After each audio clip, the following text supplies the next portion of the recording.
Hello and welcome to Art on Canvas with Kids. I'm Charmaine Boggs. I'm an artist and arts educator, actually a retired art teacher, and a visiting grandmother to two very active sports-minded boys. So some of the art that I've come up with, it has been based on their desire to do as much as they can to do artwork related to their favorite teams and their favorite sports.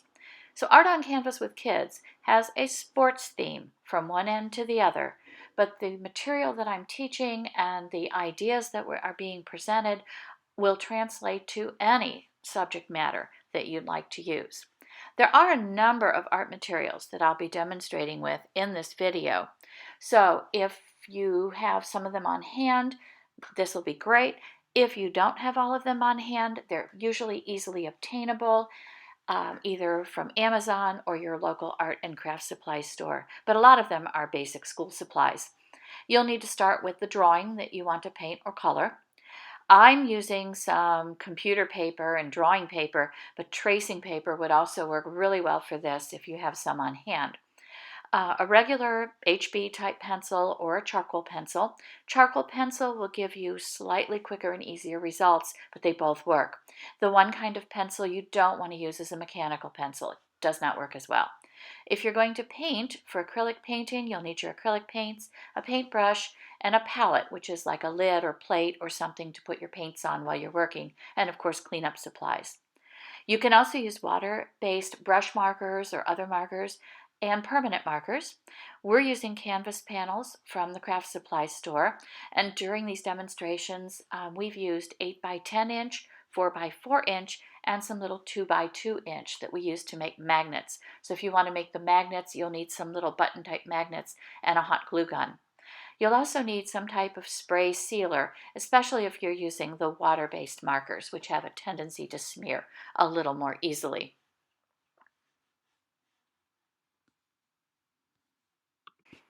There are lots of places where you can go online to get some ideas for images. If you just Google sports team coloring pages or fish coloring pages, just coloring pages in general, you'll find a wealth of them. So we started with that and traced a pencil drawing of the Los Angeles Lakers logo. You can do this on computer paper, drawing paper, or tracing paper. And once you have that image, just do it with your pencil. The only pencil that I don't recommend using is a mechanical pencil, because when you do your transfer, you have to press really hard, and those little mechanical pencil points tend to break, and the graphite in a mechanical pencil really doesn't transfer very well to the canvas. So for this, just use your standard HB pencil to draw your image.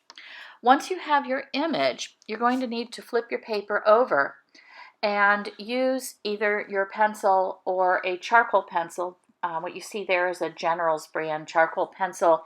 You can also use a piece of dark colored chalk to do this.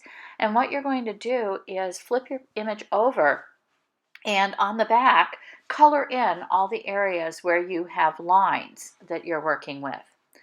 And you want to cover fairly heavy, doesn't have to be excessively heavy, but a little bit heavy so that it will transfer well. And if you're having trouble seeing where the lines of your image are, you can put your paper in a window, and those lines will show through quite nicely, and you'll be able to see them quite clearly. Once you have your image prepared, it's time to get your canvas out. We're using 8x10 inch stretched canvas panels from the craft store. Flat canvas panels are less expensive and work equally well for this type of project. We also used some 4x4 squares and some little flat magnet-sized square panels. What you'll need to do is take that image and place it with the charcoaled side down against your canvas. I often like to hold it up to the light in the window to make sure that I have it centered well on the canvas. So you'll just get it in position. You can hold it down or tape it down. This goes over the edges, so it only makes sense to hold it down. And you're just going to take your pencil and go over your lines with a firm and steady pressure. So the idea is to retrace over all the lines of your image so that some of that pencil or charcoal from the back side is pressed off onto your canvas. When you do this, it will be spotty and you might need to go back over it with your pencil. This is what the image looked like after it had been completely traced and colored in by my younger grandson named Jackson. He's 7 years old. And for this one, we used Sharpies so that he could get a brighter color. Now you will notice that there's been some smudging of the charcoal because he's young, it's not going to be colored perfectly, but the Sharpies do give you a really nice, excellent color. You don't need to use Sharpie brand, but any permanent marker is going to give you a really nice color, very intense color. It will take a little bit of time for it to dry, so it's important to remind children of that they need to not put their hands or fingers right near where they've just colored, because it will tend to smear if they do that. These canvases that you see here were also done by 7-year-old Jackson. These were done with watercolor markers. These were done with the Artist Loft brand from Michael's Craft Stores. The thing that I like about watercolor markers, whether you're using the more pricey Tombos or the less expensive craft store brands, is that their cleanup is so easy. If there are smudges on the canvas, you can wash them off. If there are smudges on little fingers or on the tabletop, you can also wash those off. So that's one of the big advantages to using the water-based markers. The only disadvantage to them is that the color is less intense, and of course there is the smearing factor, which can cause colors to blend together and create unexpected colors when they get close together side by side. But since they are easier to wash off, they do work quite well. If you are using them, however, it will be a good idea to also use some type of clear spray fixative over the brush marker paintings, because they don't hold their color as well. If they get wet or if someone touches them, that ink paint will definitely smear. So I definitely recommend some type of spray. Painting with acrylics doesn't have to be a daunting task. It just requires a little bit more advanced preparation on the part of the adult who's doing the supervising. I put a table cover from the party supply store over the table. We put the paints out in little blobs on some freezer paper and kept some water handy and some paper towels while the boys were working. This is just a speeded up little video sequence showing them working on some artwork that they had already transferred to canvas. And you'll also see in a part of this we used a hairdryer to speed dry between colors when we needed to have things going close by one another. The boys had a really good time. Didn't get too messy, cleanup went well, and the boys were really happy with the projects that they produced.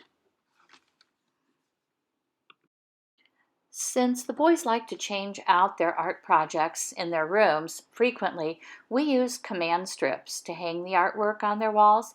That way, when they're tired of one image, it's very easy to take those down and switch it out.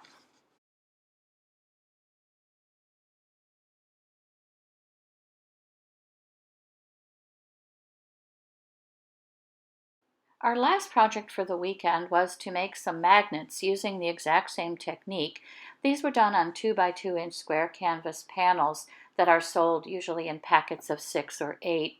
And then once they were completed, we just used some hot glue to attach magnets to the back. That's it for Art on Canvas with Kids. And whether your kiddos are sports fanatics like my grandsons, or would much rather be painting puppies or kittens or their favorite cartoon characters, these techniques will transfer.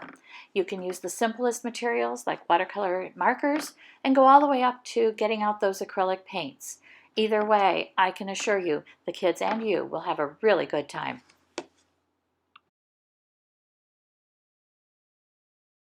If you're interested in learning art or any other skill yourself, use the link in the comments below to access my Skillshare channel, where I teach art classes, primarily printmaking and mixed media, along with some painting. When you click on that link, you'll be invited to a 2-month free trial subscription, which will give you access not only to my Skillshare channel and my classes, but to hundreds of other classes in a wide variety of fields, including fine art, graphic design, photography, videography, business, and technology. And I've even seen some cooking classes and some journaling classes and some sewing classes. So there's a lot to be learned on Skillshare. If you'd like to see a little introduction to the classes that I'm teaching, if you go to my main YouTube channel page, you'll find a section where I have introductions to each of my most current Skillshare classes. So check them out and see if there's something there that might work for you. I'd love to see you again in one of my classes. And of course, we can't forget about social media. I'm most active on Instagram, a little less so on Facebook. I post tutorials like this one on YouTube, and you'll find links to a lot of the things that I follow and am interested in on my Pinterest channel. So hope to see you somewhere out there in social media time.